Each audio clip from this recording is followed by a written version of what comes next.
Hi everybody, welcome back to another episode of Smithsdale Farm. This is actually the 7th episode in our cabin build series. Yes, we are finally back to it. After a bit of a break, in the last video you would have seen us putting up this light steel frame, and now in this video we're going to be putting on the roof beams. It's the next step in the build before we can start to put the cladding on the outside and make it watertight. We're Danny and Kate, and this is Paco. We recently bought 12 acres of land in the Spanish mountains. Follow the journey as two DIY novices with tons of enthusiasm but not quite as much know-how. Renovate a small stone barn into the tiny house of our dreams and bring the land back into full production. But first, before we rip the roof off our brand new home, we need somewhere to stay. Welcome to the Cabin Build series. It seems like the weather's going to be relatively good today, just a kind of overcast but warm day. So we're going to take the opportunity to do a bit of land work today. You can probably hear Danny is doing some strimming in the background. We've got a new attachment for the strimmer, but whilst he's doing that, a few of you commented on our last video where we planted a lemon tree about making sure that it was sheltered from the wind. So today I'm going to make a wind brace using some of our olive wood. 1, 2, 3, 4.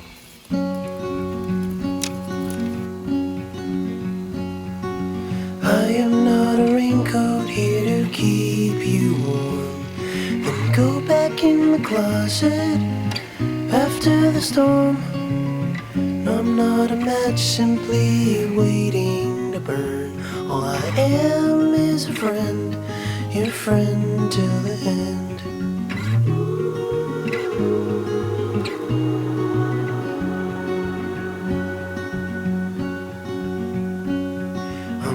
Your impression of a city wish you loved more than everything you gave for it. And I'm not here to criticize the risk. All I am is a friend, your friend till the end. All I am is a friend, your friend till the end. What I'm doing is just using these old strong olive wood pieces that we cut last year to kind of anchor down the bottom and make that really, really strong. I'll probably do a couple more branches up here just to make that really strong at the base. And then I'm thinking of going and using some of the green cuttings from this year to do some of the rest, because it'll be much easier to weave in and out, and then as it dries it'll get really, really strong.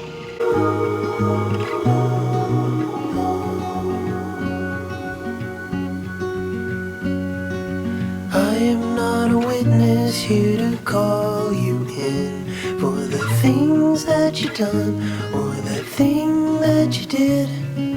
And I'm not the shadow of anyone you've been. All I am is a friend, your friend till the end. All I am is a friend, your friend till the end. All I am is a friend, your friend till the end. There are some jobs on the finca that you just totally underestimate the amount of time that they're going to take. I genuinely thought that this little barrier for the wind was going to take maybe 3 hours max.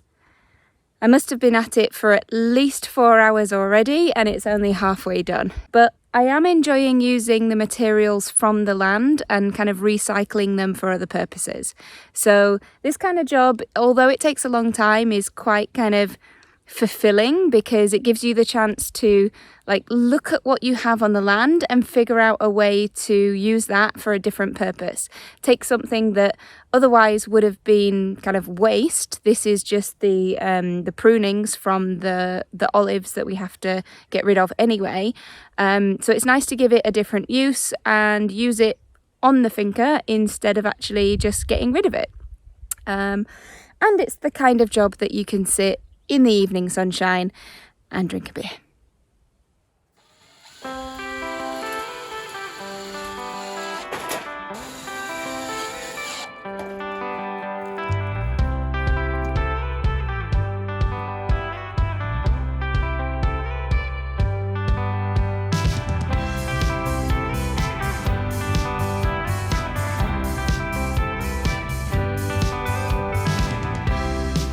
Well, I never know what to do.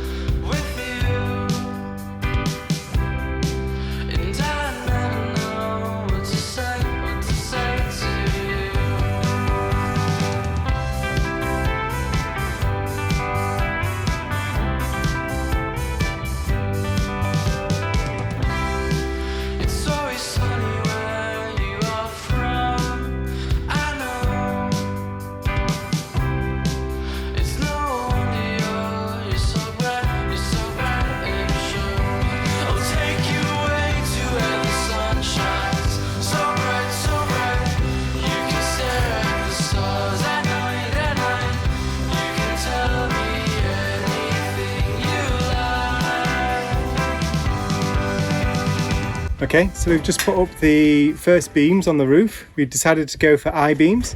So we've got two C-shaped light steel frame pieces and put them together like that. And then on the end pieces, we've got a flat C shape that we can screw into. So the I-beam is now in place, pretty solid. And then for the rest of them, because we won't have this beam in place, we're going to create some brackets that will go here. And so what we're going to do for that is we'll get some of the steel frame, chop it with an angle grinder and bend it into shape. So we can then screw into the wall side face against the beam side for the eye. So we'll have a bracket that connects here to here.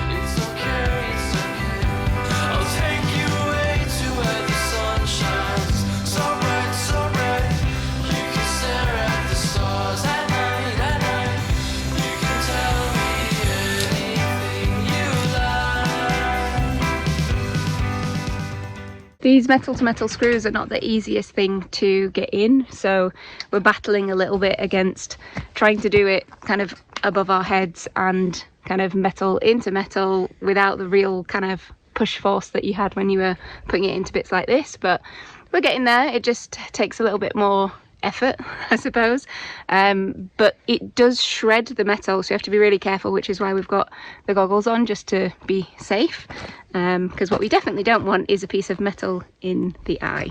So we had to change our plans a little bit because we'd planned to put the bracket on the outside of both cases, but the bracket on the far side we couldn't reach from the inside if we were on the ladders. And on the outside, we can't reach because the ladders we've got aren't tall enough. So what we've done is we've changed the brackets around slightly, and we've got the long piece on the inside now of that one. So we've got 4 screws into the beam, and then 2 screws into the top bracket, I guess. And then on the lower side, what we've done is we've done the 2 and 2, which we'd originally planned to be on the top side. So we kind of changed how the angles are a little bit. Now it's on, it's pretty sturdy, and it's stopping the building rocking. It's making everything feel quite solid, which is good. We've just got one final roof beam to do just there, so we waited to do this last one because the last 2 pieces that we need are actually being used as braces down the side of the building. So we're going to take those off now, but we didn't want to take those off until all of the other ones were in place and we're actually keeping the building all together and nice and square and everything. So we're going to take those last 2 pieces off and then just do this final one.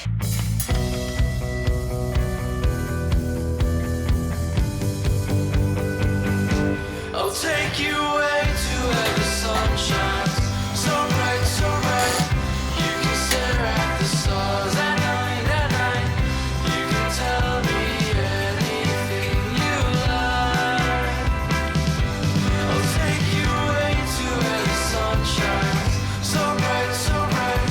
You can stare at the stars at night. You can tell me anything you like. The next couple of steps are going to be adding the cladding to the outside of the building. So now that we've got the light steel frame, and then once we're happy with the bracing and everything, we're going to be actually adding the cladding on the outside. We need to go and rent a van so that we can kind of pick up all the materials that we need. We're here for a couple of days this time, so we're hoping to kind of pre-prepare some of the jobs so that we're ready to get on with them over the next weekends when we come. So we don't want this to look like a big steel box on the mountain. So what we're going to do is use a 2-layer method to put on the outside of the framework. So first of all, there's going to be a vapor barrier, because we need to have one of those that will stop any moisture from getting in, and then the insulation will be on the inside. And then we're going to add a layer of kind of chipboard or something on the outside that's going to kind of stick that in place and hold that vapor barrier so that it won't move around. But it also serves to give us something that we can then attach the cork to. We're going to be using expanded cork, and basically what this is a pressure or kind of steam treated material, which is naturally anti-fire, anti-fungal, it's water resistant, it's kind of everything that we want it to be. Plus, it has a really nice kind of natural look to it. So we're hoping that it's going to kind of blend the building into the mountain a little bit, but still kind of look like a nice piece of construction.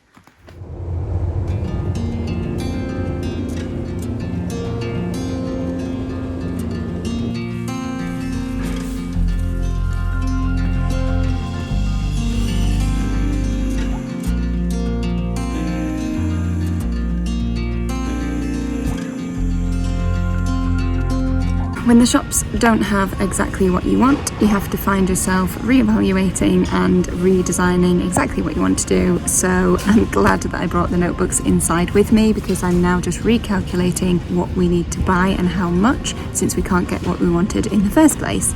Since we can't get hold of the chipboard as we were originally intending to go underneath the cork panels, we've decided to go for this, which is a kind of waterproof MDF. It is quite heavy, so we're just going to go for this very thin version, but essentially this should help as a little bit of a vapor barrier, as well as the vapor barrier that we're going to use, but it gives us a nice flat surface to be able to put the cork panels onto, which is what we need. So plans have changed a little bit, but we think we now have what we need, so we're just going to go with this and hopefully it works. We've just stopped for a quick obligatory get out all of Paco's energy moment.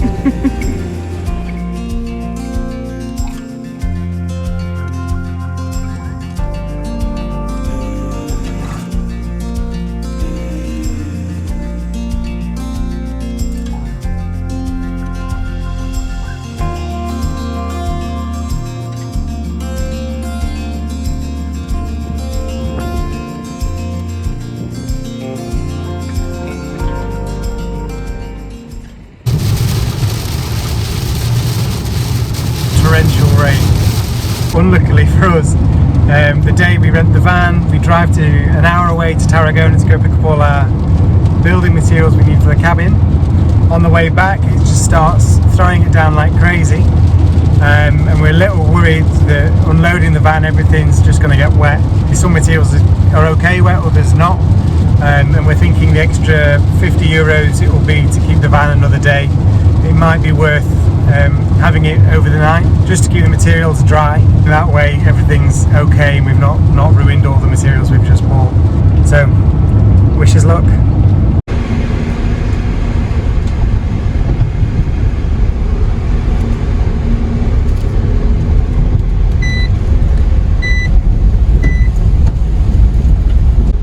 Okay, that wasn't too bad.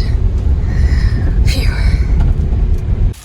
So when we said we'd had a lot of rain, this is what we meant. So these are normally bone dry, but you can see how much water we've had, and there's a waterfall coming out the ground where these olives are. I'm just collecting all off the terraces and coming down here. Well, always nice to see a waterfall. We may have just been very, very, very lucky.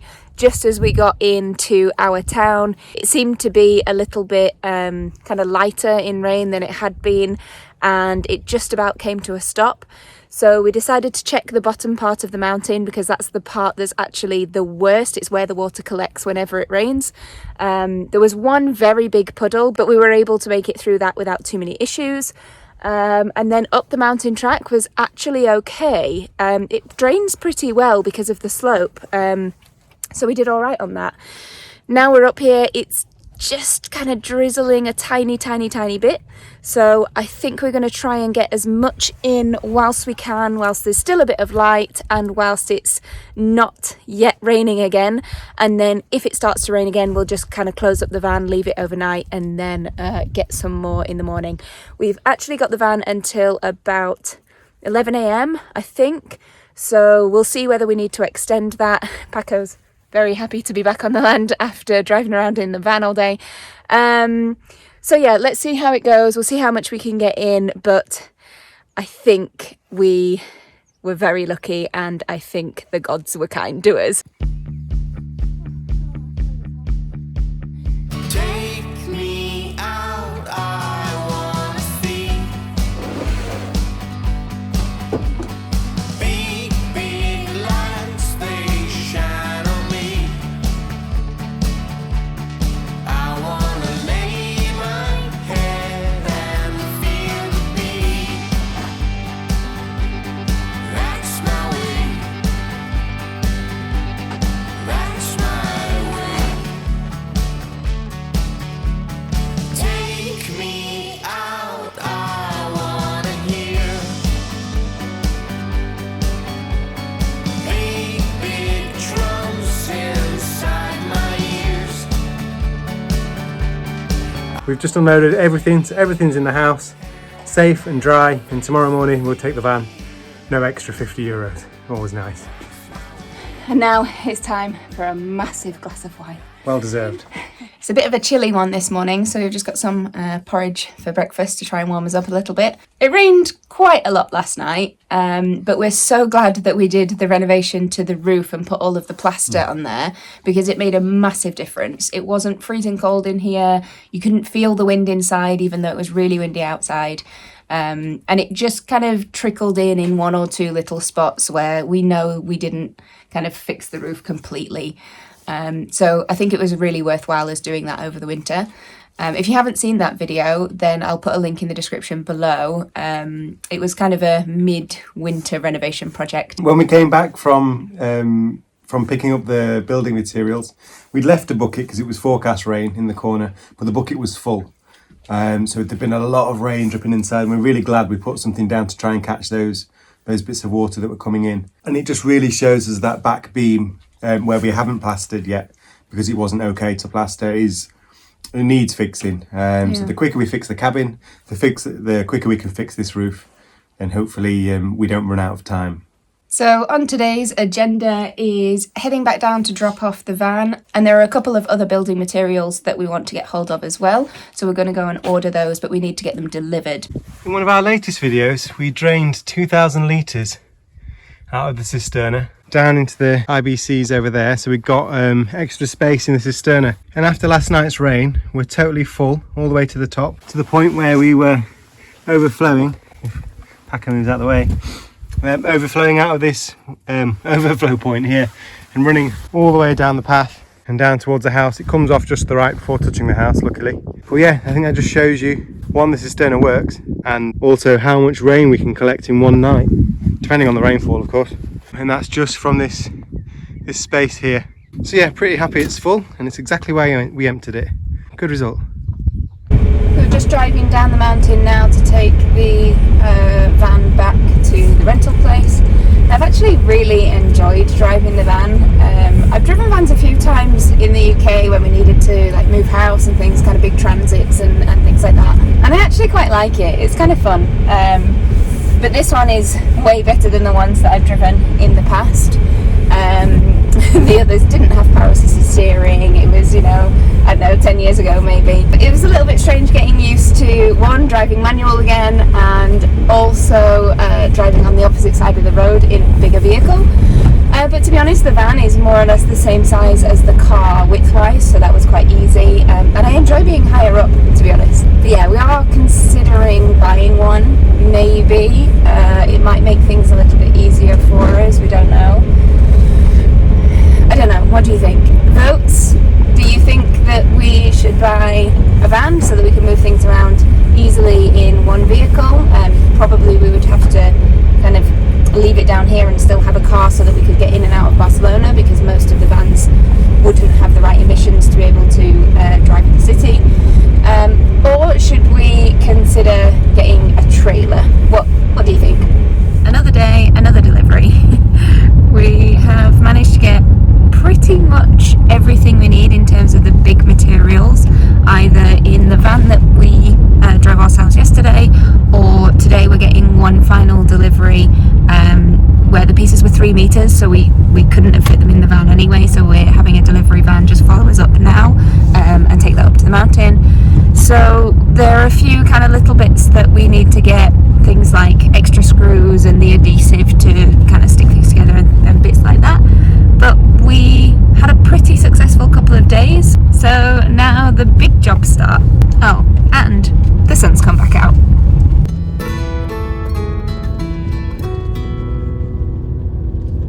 There's so much water coming down. Someone's missing a trick. One of his landings. The stride trick.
So now we've got the roof beams on, which helps it be a bit more stable. As you can see at the moment, we've just got squares. There's nothing supporting on the diagonal. So now we've got the beams on. The next step you'll see us doing is we'll be putting in some cross supports, mainly on the corners. That's what I've seen. If anyone wants to leave a comment about how we can support the structure better, please leave a comment, because this is new to us.